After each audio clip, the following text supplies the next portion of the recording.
Avis vascular centre మన దేశంలోనే the best varicose vein hospital.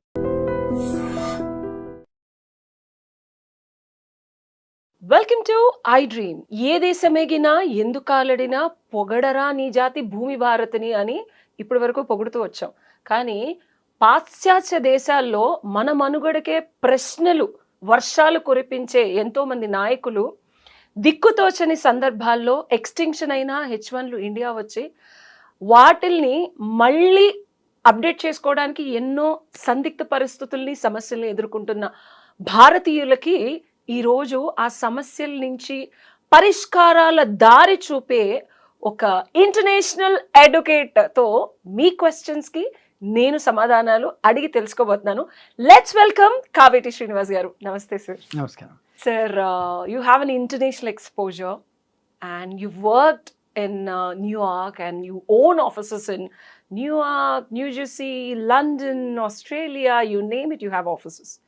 So immigration is your key and I've seen you dealing with the clients from the US as well. So మా ప్రేక్షకులకి authenticity is very important. Google search చేస్తే ఇవాళ రేపు అడ్వకేట్ని replicate చేసేయచ్చు, chat జీపీటీలో ఆన్సర్లు వస్తున్నాయి అని అనుకునే చాలామందికి మీ ఎక్స్పర్టీసు ఎక్స్పీరియన్స్ అప్లికేషన్ ఆఫ్ లా చూసాను నేను కళ్ళారా.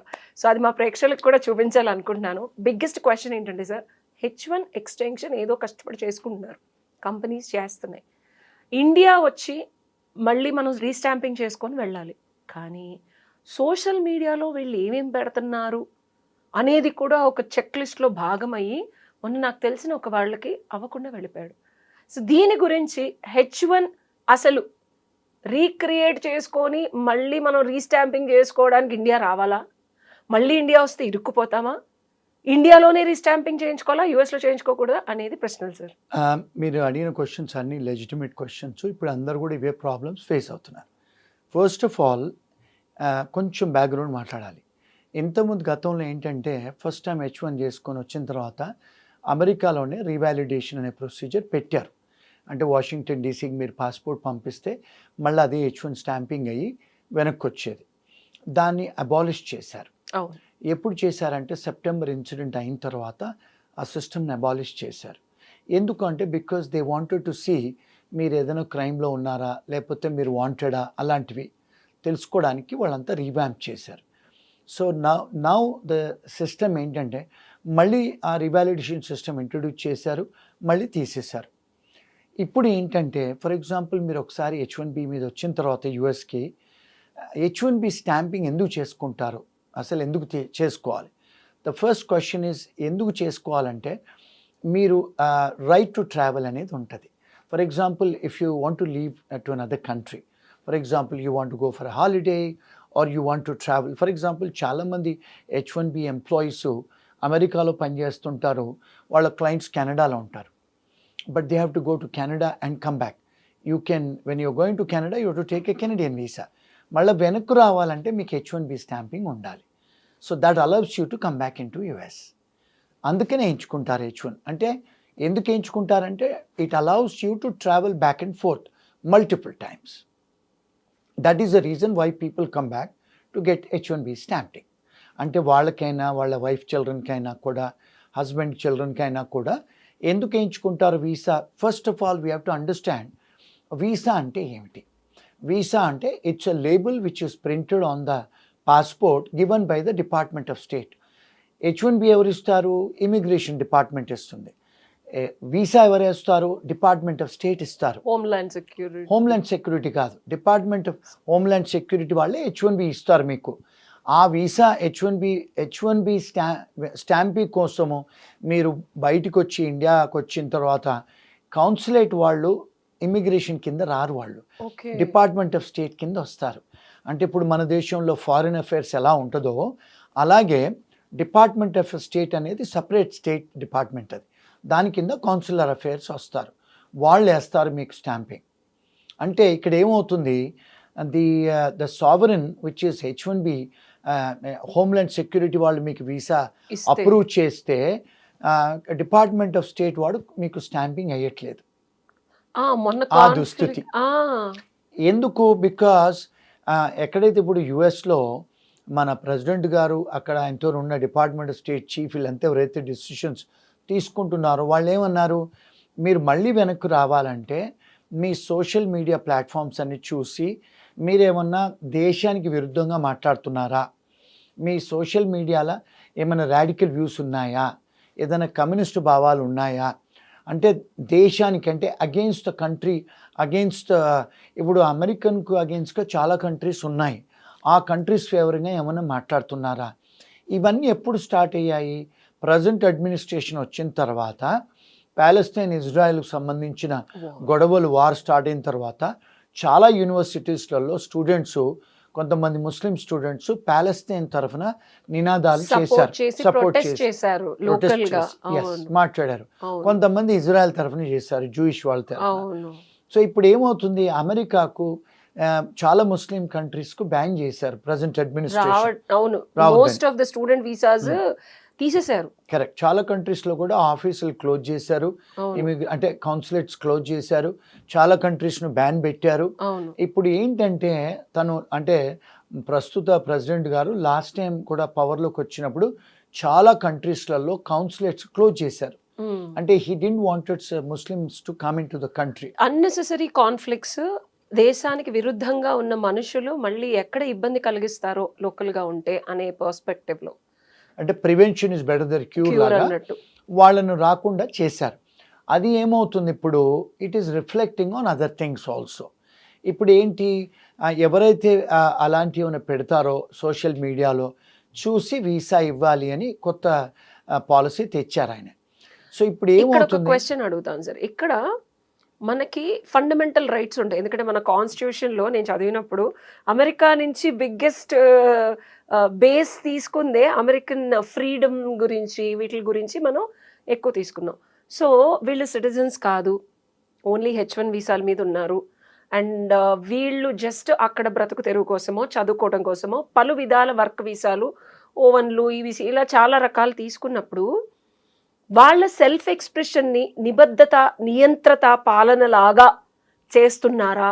ఎందుకంటే సోషల్ మీడియా ఇప్పుడు ఇండియాలో freedom of speech and self expression ఉంది, నాకు నచ్చిన పోస్ట్ నేను పెడతాను. ఎగ్జాంపుల్, నేను ఇండియన్, సో ఏ లాస్ వర్తిస్తాయి? Because I know it's little tricky and lot of people don't understand this question is haunting me. ఎందుకంటే నా సోషల్ మీడియాలో ఎస్ డెఫినెట్గా ఒకవేళ నేను నా దేశానికి చెందిన అమ్మాయినైతే నాకు ఆ దేశభక్తి భావం ఉండటం తప్ప, ఒకవేళ ఉంటే అది నేను పరాయి దేశంలో నేను ఒక డబ్బులు కట్టి ఒక యూనివర్సిటీలో ధనార్జన కోసమో జ్ఞానార్జన కోసమో వెళితే దాన్ని బేస్ చేసుకొని ఎలాగా, I want to know the law. Excellent question, excellent question. So freedom of expression అనేది మన రాజ్యాంగం ఇండియాలో ఇచ్చారు. అమెరికన్ యుఎస్ కాన్స్టిట్యూషన్ కూడా ఫ్రీడమ్ ఆఫ్ ఎక్స్ప్రెషన్ ఉంది. ఎస్, ఫ్రీడమ్ ఆఫ్ ఎక్స్ప్రెషన్ ఉంది, కాదనట్లేదు. సో కానీ there are certain checks and balances. Checks and balances ఏంటి, ఇప్పుడు నాకు ఫ్రీడమ్ ఆఫ్ ఎక్స్ప్రెషన్ ఉంది కదా అని చెప్పి వేరే వాళ్ళ ప్రైవసీ ఇన్ఫ్లుయెన్స్ చేయడానికి లేదు కదా. ఇక్కడ సోషల్ మీడియా ప్లాట్ఫామ్స్ లో మై ప్రిసైజ్ క్వశ్చన్ సార్, దేశద్రోహులు దేశంలో ఒక రకమైన ప్రొటెస్టింగ్ తీసుకొచ్చే సోషల్ మీడియా పోస్టుల్ని ఎలా స్క్రూటినీ చేస్తారు?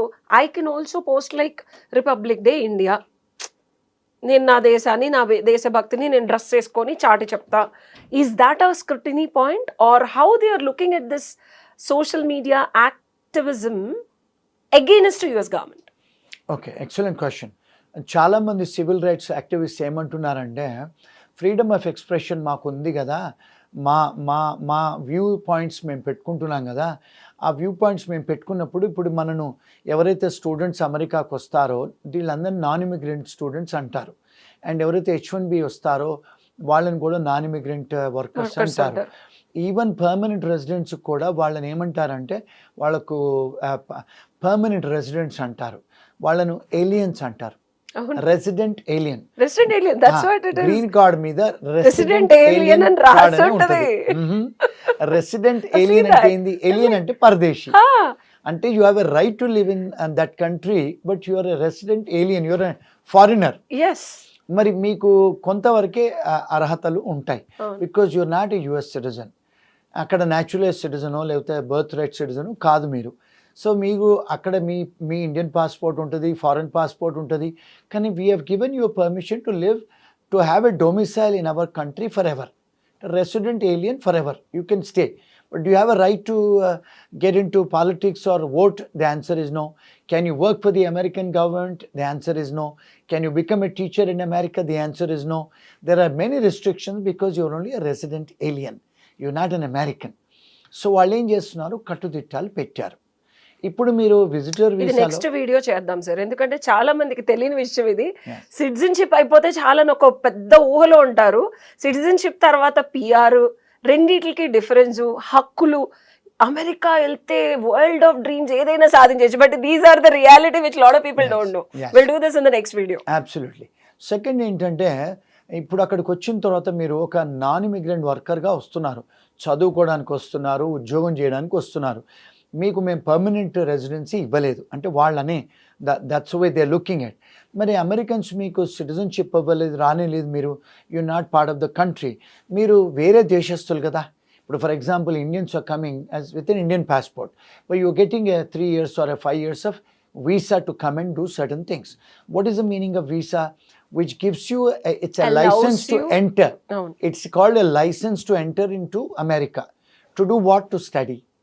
They are giving you a license to enter to work for a particular employer. They're very clear about why Absolutely. this visa, Is what issued. are your rights, Absolutely. and how much you are allowed to do what. That's it. అది Terms. కనుక తప్పితే అక్కడున్న president గారు కూడా ఒకటే మొత్తుకుంటున్నారు, illegal immigrants, if you have legality we don't have any problem. Right. But కాకపోతే ఆ రూల్స్ అనేది ఆయన అప్డేట్ చేస్తున్నారు. Right. అంటే ఇప్పుడు ఏమంటున్నారంటే, ఇప్పుడు కొత్త నినాదము లీగల్ ఇమిగ్రెంట్స్ కూడా ఇల్లీగల్ చేస్తున్నారు అని. అంటే H1B వీసాలు ఫ్రాడ్ చేస్తున్నారు, స్టూడెంట్స్ వచ్చి ఫ్రాడ్ చేస్తున్నారు, అక్కడికి వచ్చి దొంగతనాలు చేస్తున్నారు, అక్కడికి వచ్చి డ్రింక్ డ్రైవింగ్ చేస్తున్నారు, మోరల్ టర్పిటెడ్ అఫెన్సెస్ చేస్తున్నారు, ఇవన్నీ హ్యూమన్ వాళ్ళు చూసి ట్రాఫికింగ్ కూడా ట్రాఫికింగ్ చేస్తున్నారు. ఇవన్నీ చేసి వాళ్ళు ఏమంటున్నారంటే, లీగల్గా కూడా వచ్చి ఇమిగ్రేషన్ వాళ్ళు, ఇమిగ్రెంట్స్ వచ్చి ఇల్లీగల్ పనులు చేస్తున్నారు, అది కూడా కర్టైల్ చేయాలని చెప్పి చాలా కంట్రీస్ని బ్యాన్ చేస్తున్నారు. ఇప్పుడు స్టూడెంట్స్ని కానీ అన్ని రెస్ట్రిక్షన్స్ పెడుతున్నారు. ఇప్పుడు ఈ H1B ఏదైతే ఎంప్లాయర్స్ ఉన్నారో 3 సంవత్సరాలే పర్మిషన్ ఇస్తారు వచ్చి పని చేసుకోమని. సో మీ H1B రెన్యూవల్ అయిన తర్వాత మళ్ళీ when you come back to your country for a visa stamping, వాళ్ళు ఏం పాలసీ పెట్టారంటే, they want to checkup your social media presence, they want to checkup whether you have any criminal history background, మీకు ఏదైనా traffic violations ఉన్నాయా, మీరు ఎప్పుడన్నా domestic వైలెన్స్లో పెళ్ళాన్ని కొట్టారా, గర్ల్ ఫ్రెండ్ కొట్టారా, మీరేమైనా దొంగతనాలు చేశారా, షాప్ లిఫ్టింగ్ చేశారా, లేకపోతే అసాల్ట్ చేశారా, తాయి కొట్టుకున్నారా రూమ్మేట్స్, ఇవన్నీ కూడా చూస్తున్నారు.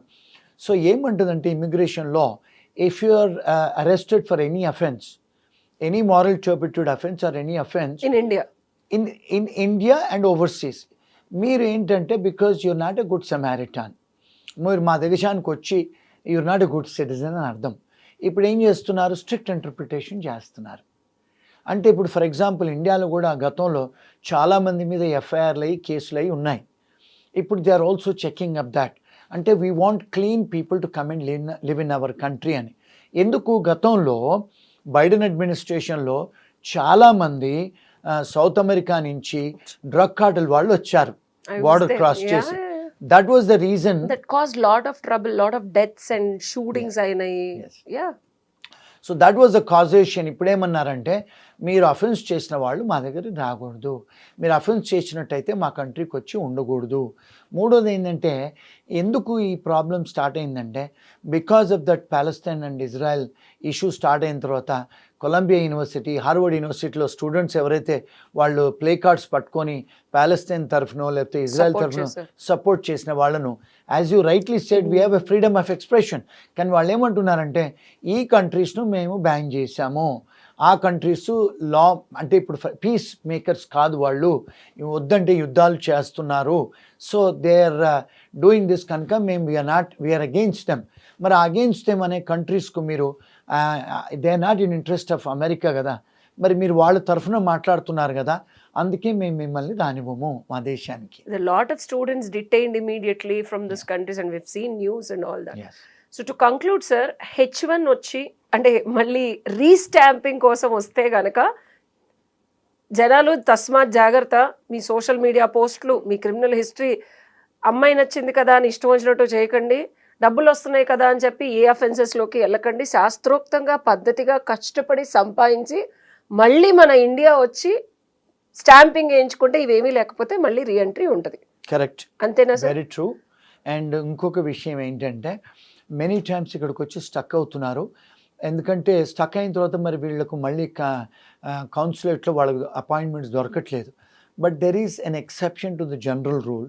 నార్మల్గా ఏంటంటే ఎంప్లాయరే కానీ లేకపోతే అక్కడ మెంబర్ ఆఫ్ పార్లమెంట్సే కానీ అంటే కాంగ్రెస్ మెనే కానీ ఎక్స్టెంజెంట్ సర్కమ్స్టాన్సెస్ ఎమర్జెన్సీ ఉందని మనం అడిగితే రిక్వెస్ట్ చేస్తే ఎమర్జెన్సీ అపాయింట్మెంట్స్ కూడా దొరుకుతాయి. సో గైస్ చూసారు కదా, మీకు మరిన్ని క్వశ్చన్స్ ఏమన్నా ఉంటే కింద కామెంట్స్ రూపంలో తెలపండి. తప్పకుండా కావేటి గారి పర్సనల్ టైం తీసుకొని మరి ఆయన ప్రపంచంలో ఎక్కడున్నా సరే I'll make a Zoom call and make sure your problems have appropriate solutions from the best international advocate Kaveti Srinivas garu. Thank you sir. Thank you. And for more videos, Please subscribe to iDream. Please subscribe to iDream. Please subscribe iDream. And please subscribe to iDream. For more videos, subscribe to iDream. please like, share and subscribe to the channel. Congratulations, iDream. Subscribe to iDream. Subscribe to iDream. So subscribe to iDream Media. iDream ki iDream team andarki huge congratulations. Please subscribe iDream Media. Please subscribe to iDream. Subscribe iDream. Please subscribe to iDream. iDream అంటే నా కళల channel subscribe చేసుకున్న నోరు తిరుగుతలేదు, మీరైతే గంట గుర్తు కొట్టండి. For more such videos, please subscribe to iDream.